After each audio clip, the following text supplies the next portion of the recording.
Que as frutas, verduras e hortaliças fazem bem à saúde, todo mundo sabe, né? Mas isso quando elas não chegam aí na sua casa contaminadas pelo excesso de agrotóxicos. Tipo a maçã da Branca de Neve, lembra? E é disso que nós vamos falar no Interesse Público de hoje.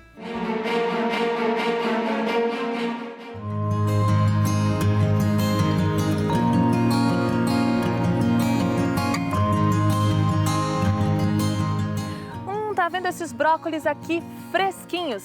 Eles saem daqui direto para a mesa do consumidor. E o melhor, totalmente livre de venenos. Eles são orgânicos, não é isso, Atman? É isso mesmo, Roberta. E aqui, além da gente respeitar o consumidor final, a gente também respeita o meio ambiente, não só pelas técnicas de sustentabilidade que a gente utiliza aqui e a agricultura alternativa, como também pela utilização de sistemas agroflorestais. Mas, infelizmente, não é o que acontece com a maioria desses alimentos produzidos aqui no Brasil. Uma pesquisa da Associação Brasileira de Saúde Coletiva, Abrasco, revela que 70% dos alimentos in natura consumidos no país estão contaminados por agrotóxicos. E a Lei 6.299 de 2002, que tramita na Câmara, pode deixar a situação ainda pior. E esse assunto tá dando o que falar nas redes sociais.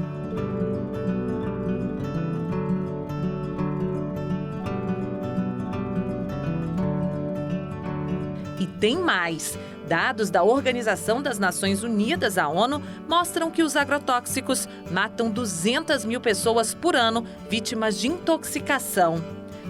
Agora você deve estar se perguntando aí em casa o que fazer para me proteger, a quem recorrer?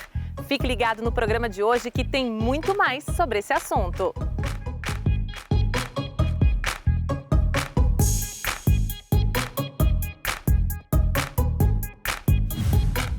Olá, o programa Interesse Público de hoje está só começando. E com esse assunto que afeta diretamente a sua vida, a minha e a de todos nós. E a Roberta finalizou com uma pergunta. Será que os agrotóxicos geram mesmo preocupação nos órgãos de fiscalização? Olha, atento a isso, o Ministério Público está com uma matéria em pauta, não é, Márcio? Imposto. Olha, só de falar esse nome já dá um peso no bolso da gente, não é verdade? Afinal de contas, ele está em praticamente tudo. No preço dos combustíveis, nos produtos do supermercado, naquele cafezinho. E até aqui, na feira.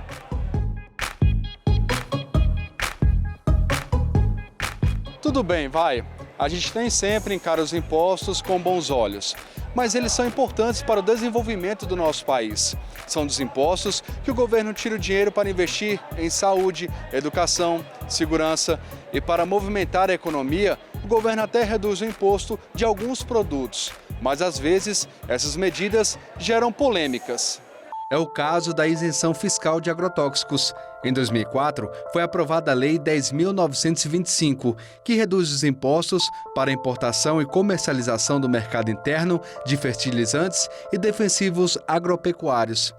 Na prática, hoje, os agrotóxicos têm isenção fiscal de imposto sobre os produtos industrializados, o IPI, e redução de 60% na base de cálculo do Imposto sobre Circulação de Mercadorias e Serviços, o ICMS.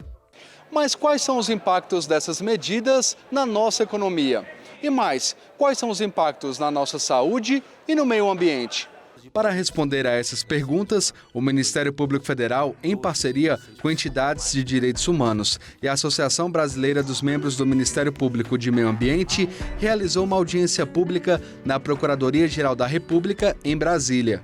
Esse debate é importante exatamente pelo fato de propiciar uma troca de informações, a discussão e a reflexão sobre um momento atual, em que, particularmente, o Brasil, em apenas 6 meses, liberou cerca de 249 novos produtos para utilização na agricultura. Só no dia 24 de junho deste ano, o Ministério da Agricultura publicou no Diário Oficial da União o registro de 42 novos agrotóxicos. Desse total, 14 são extremamente tóxicos à saúde humana e 22 são muito perigosos ao meio ambiente. Além disso, 17 produtos têm como base ativos que são proibidos nos países da União Europeia, entre eles o atrazina, o ametrina e o novaluron. A lista inclui ainda 2 produtos à base de glifosato, produto associado a casos de câncer nos Estados Unidos. E qual é o custo do câncer? Quanto custa tratar um câncer? Foi gasto no INCA, nesse ano, em torno de 430 milhões de reais, com o custo do câncer. Pois é, além da saúde e do meio ambiente, os agrotóxicos também têm prejudicado a nossa economia. Com as isenções, só no ano passado, o Brasil deixou de arrecadar 2 bilhões e 700 milhões de reais em receita. Por conta desse cenário, já existe no Supremo Tribunal Federal uma ação contra a isenção fiscal para os agrotóxicos. A Procuradora-Geral da República já ofertou parecer nessa ação, no sentido do provimento da ação, para que seja declarada a inconstitucionalidade dessas normas que conferem esses incentivos tributários para o consumo de agrotóxicos. A polêmica é grande, mas a audiência pública realizada pelo Ministério Público Federal é uma forma democrática de tentar encontrar a melhor solução para o problema.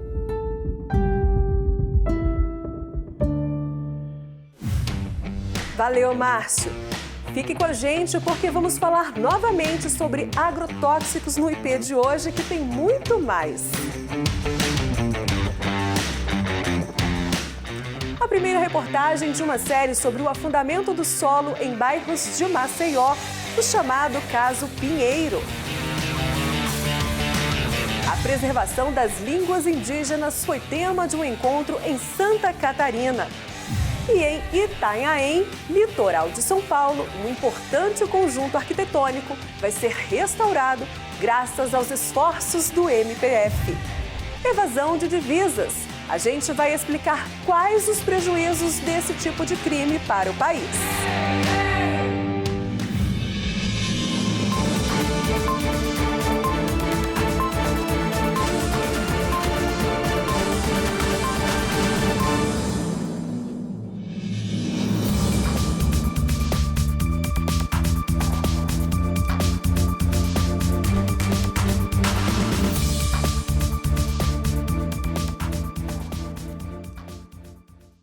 A gente viu que a maioria dos alimentos consumidos no Brasil está contaminada por agrotóxicos.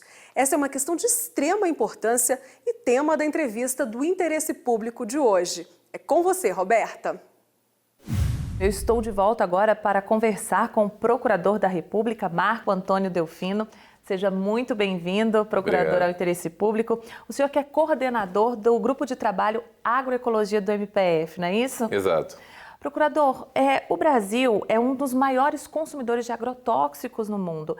E os perigos no uso e a falta de informação da utilização desses produtos foi um dos temas da audiência pública. Que estratégia poderia ser usada para mudar esse cenário?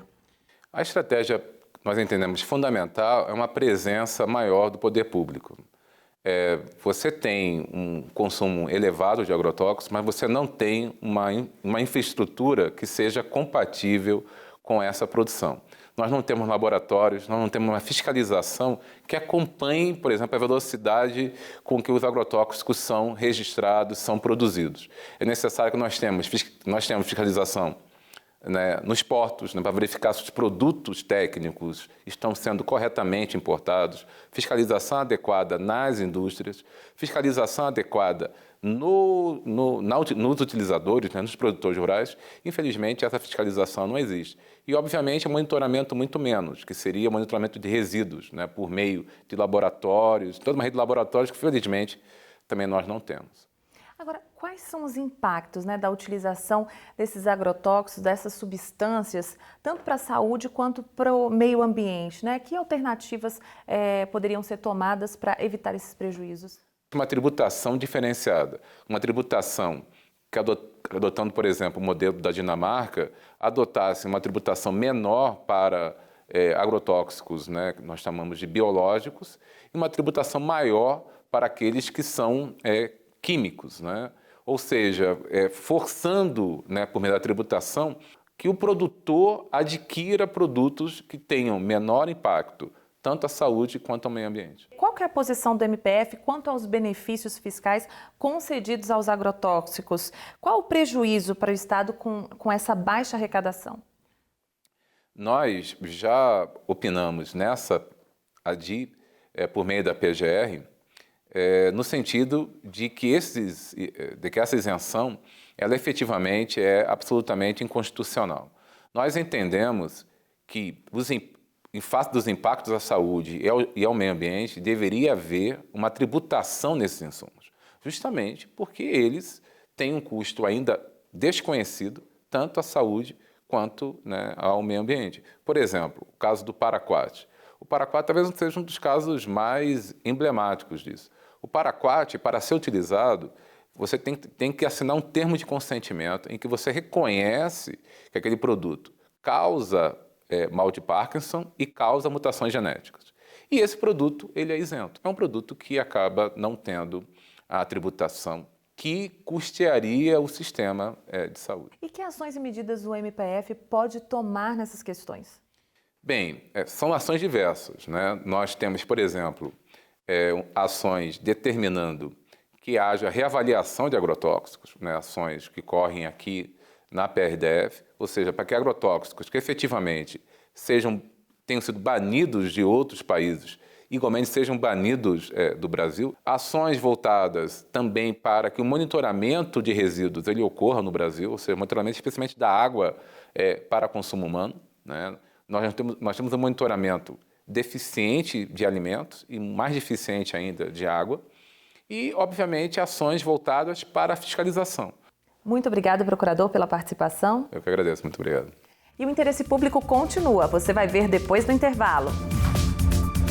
A gente vai mostrar como o crime de evasão de divisas causa desfalque nos cofres públicos do país. O Interesse Público começa uma série de reportagens sobre os bairros em Alagoas que estão afundando por causa da extração de sal.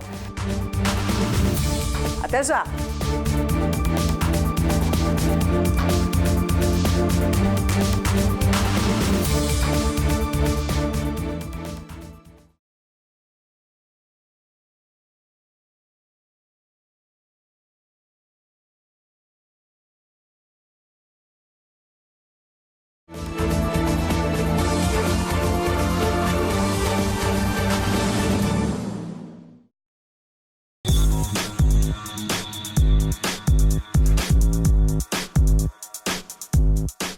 Você já deve ter ouvido falar de evasão de divisas ou evasão cambial.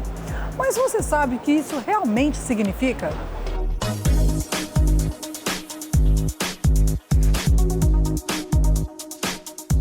Primeiro é importante explicar que evasão de divisa é um crime financeiro com pena de reclusão que varia de 2 a 6 anos e pagamento de multa. Essa saída de dinheiro pode ser feita em espécie ou por depósitos não declarados. O que caracteriza um rombo é uma espécie de desfalque nos cofres públicos. Geralmente, o dinheiro é enviado por empresas fantasmas a paraísos fiscais. Porque quando alguém leva ilegalmente moeda nacional para o exterior, isso impacta na economia brasileira. Pode ser muito dinheiro ou pouco dinheiro, claro que quanto mais dinheiro é pior, né? Quanto também quando se leva moeda estrangeira, né? Porque aí se trocou a moeda nacional pela moeda estrangeira e a moeda estrangeira, quando sai do país, é necessário também que haja alguns controles cambiais a respeito desse tipo de operação. Recentemente, o Ministério Público Federal recorreu de uma decisão da Justiça de São Paulo que rejeitou uma acusação contra um casal de israelenses flagrado com mais de 17 mil dólares em espécie, cerca de 72 mil reais, saindo do Brasil para a Turquia. O limite permitido pela lei para a saída de moeda estrangeira do país é de 10 mil reais. Para o MPF, ao tentar corrigir o limite estabelecido na legislação, o Judiciário se intrometeu de forma inadequada nas funções do Poder Legislativo.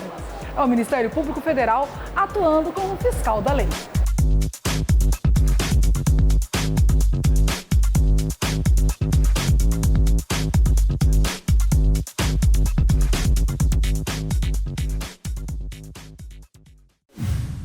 Prejuízo e apreensão para moradores e comerciantes em Alagoas. Rachaduras e crateras se espalharam pelas ruas, provocadas pela extração de sal. Centenas de pessoas tiveram de deixar suas casas. O problema começou no bairro do Pinheiro, mas já afeta bairros vizinhos. O Interesse Público começa hoje uma série de reportagens sobre esse caso.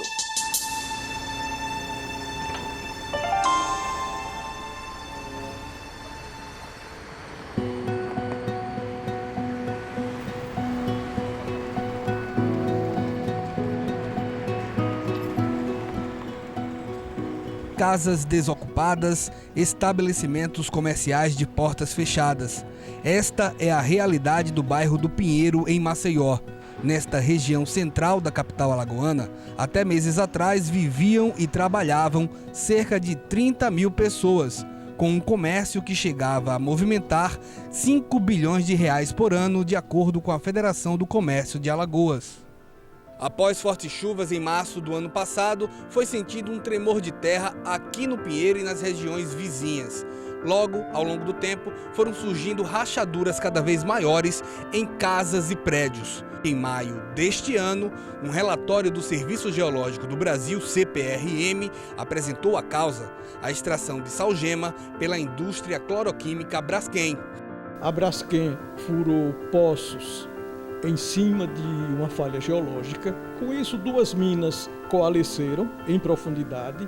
Há dados quantitativos que são inegáveis da CPRM, mostrando inclusive que o chamado terremoto que aconteceu aqui, ele aconteceu na altura dessas minas. Matéria-prima para a fabricação de PVC, plástico e outros derivados, o salgema é extraído de forma regular há 4 décadas em Maceió. Em reunião extraordinária promovida pelo Observatório Nacional do Ministério Público Federal, o CPRM explicou que a extração sem fiscalização promoveu a criação de cavernas e recomendou a desocupação de mais de 500 casas no Pinheiro e em bairros vizinhos como Bebedouro, Mutange e Levada. Nós estamos diante do maior desastre tecnológico dos 500 anos de história do Brasil. Se até agora nós não tivemos uma vítima do ponto de vista físico, ou seja, de uma casa que caiu por causa disso, ou de alguém que morreu por conta da mineração, nós já temos aí pelo menos 20 a 30 mil pessoas diretamente afetadas, sejam trabalhadores que foram demitidos, sejam empresários que estão praticamente falidos com suas famílias sem conseguir se sustentar.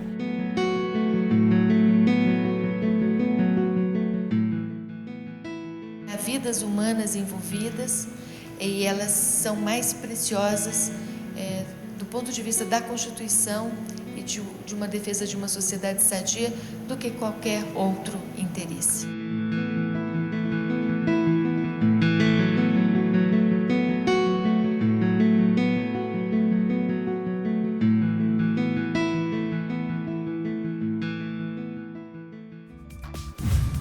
Com a ajuda do MPF, um dos conjuntos arquitetônicos mais antigos da história do país será restaurado. Não perca, é daqui a pouco.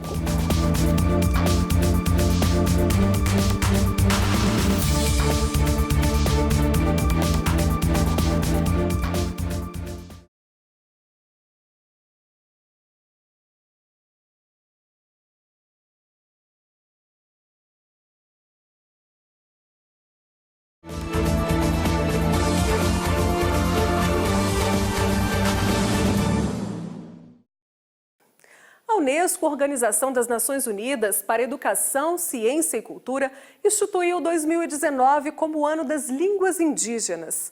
Em Florianópolis, Santa Catarina, um seminário reuniu educadores das 3 principais etnias indígenas do território catarinense, com representantes do Ministério Público Federal.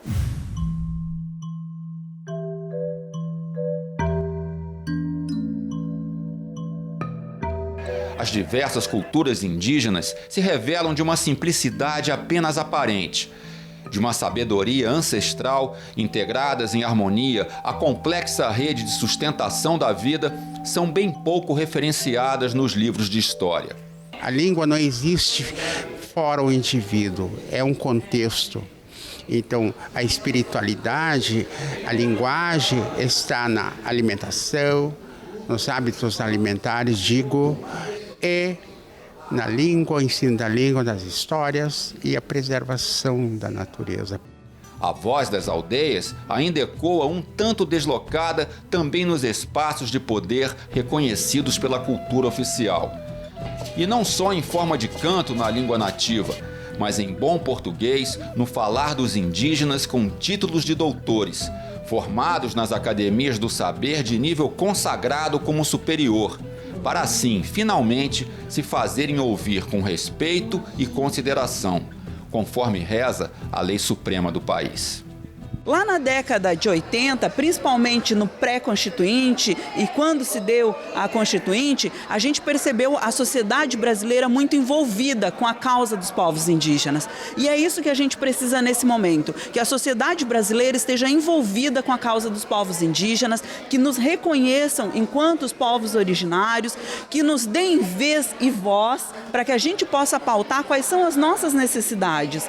O seminário reuniu também o conhecimento e a sabedoria dos povos indígenas e a experiência do Ministério Público Federal no Estado sobre legislação ambiental e mostrou como hoje, quando as mudanças climáticas ameaçam a todos em termos planetários, é impossível separar ações de desenvolvimento sustentável da questão indígena. O desenvolvimento sustentável tem tudo a ver com uma visão holística indígena de povo originário e é isso que talvez a gente devesse aprender. É impressionante que a sociedade brasileira colocou isso na Constituição de 88, veja só, no século passado, e até hoje nós não conseguimos sequer absorver, perceber a amplitude que tem isso e de como essa ideia de desenvolvimento sustentável, que está prevista em 23 incisos da nossa Constituição, o quanto ela é importante para que a gente tenha um desenvolvimento harmônico, sem destruir, para que as futuras gerações possam viver num país que seja viável e que tenha qualidade de vida.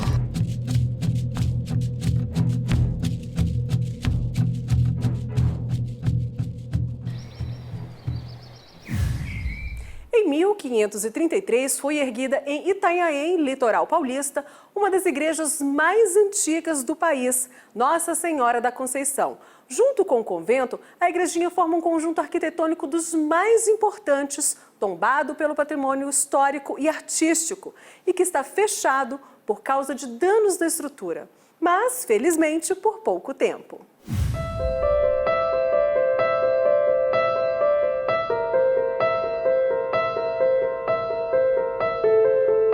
O Morro do Itaguaçu é uma referência para quem visita Itanhaém no litoral paulista.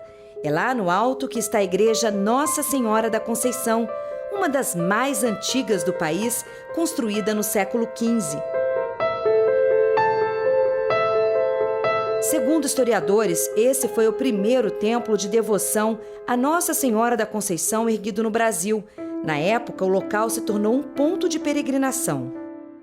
A devoção de Nossa Senhora da Conceição existe em vários locais, mas a de Nossa Senhora da Conceição de Itanhaém é a mais conhecida e, posso afirmar, a mais importante, porque ela se originou de uma devoção local que depois foi realmente, vamos dizer, ampliada para ser a de toda a vila de Nossa Senhora da Conceição de Itanhaém e depois o município de Itanhaém. Aqui dentro existe um verdadeiro acervo museológico. Estão reunidas imagens sacras, vitrais e azulejos portugueses. Mas nada disso pode ser visitado, porque tanto o convento quanto a igreja estão fechados. Ao lado da igreja e do convento, onde um dia foi a moradia dos padres franciscanos, só mato e ruínas. A cruz da paróquia, ou o que restou dela, hoje serve de abrigo para urubus. Além de chegar, e ver que realmente está fechado, a estrutura que tem uma história tão bonita, mas você percebe realmente que a deteriorização, a falta de cuidado que existe aqui. É chato, chateado, porque assim, na verdade o centro é legal, mas aí seria um ponto a mais, para visitação de turistas, principalmente a gente que não é daqui. A gente às vezes ouve falar, mas quando chega aqui encontra ele fechado, né? Em 2011, após receber várias denúncias das condições de abandono do patrimônio, o Ministério Público Federal propôs uma ação pedindo restauração e a conservação da igreja. Mas as obras realizadas pela Diocese, que é responsável pela igreja, não foram suficientes para recuperar o local. Recentemente, um laudo técnico do Instituto do Patrimônio Histórico e Artístico Nacional, o IPHAN, apontou novos riscos de danos na estrutura da igreja.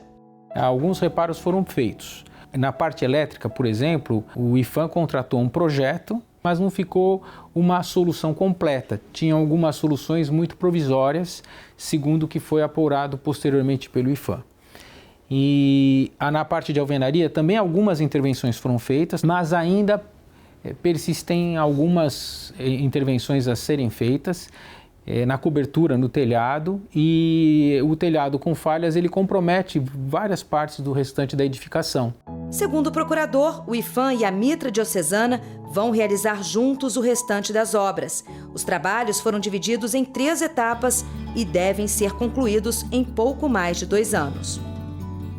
Devido à grande antiguidade dessa devoção que nós devemos preservar para as outras gerações.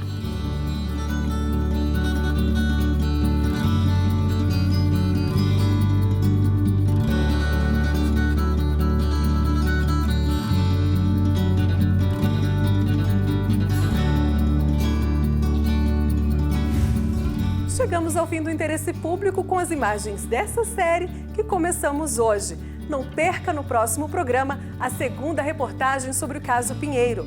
Quer rever nossas reportagens? Acesse o youtube.com/tvmpf. Obrigada pela companhia. Tchau!